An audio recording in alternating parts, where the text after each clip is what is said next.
Assalomu alaykum va rahmatullohi akalar. Bizga Sanyon Karando mashinasi Himskiga kelgan, polni Himskiga qilib egasiga topshiryapmiz. Xo'p, mashina sotilar ekan. Chiqarilgan yili 2019 1.6 dizel turbo 4VD.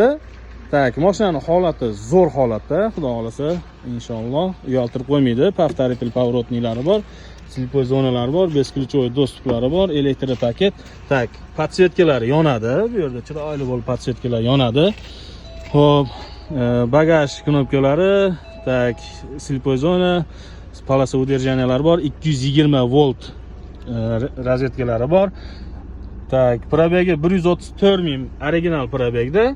Sideniy podogref, obduf bor, o'zini shtatniy katta monitorida. Xo'p, mashina salon holatlari zo'r holatda. Biz ishimizga ham bitta baho berib qo'rasizlar. Matviy bo'lib, chiroyli qilib qo'yganmiz. Kimga qiziq bo'lsa, buni VIN kodi bilan tekshirib olsanglar bo'laveradi. Xudo xolasa. Tak. Orqa salon qismlari, orqada ham sideniy podogreflari bor. Mana qaranglar, chiroyli qilib, matviy qilib.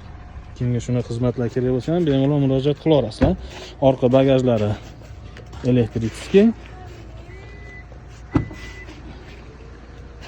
Buna qilib chiquvlar solib chiroyli qilib qo'ygan ekan.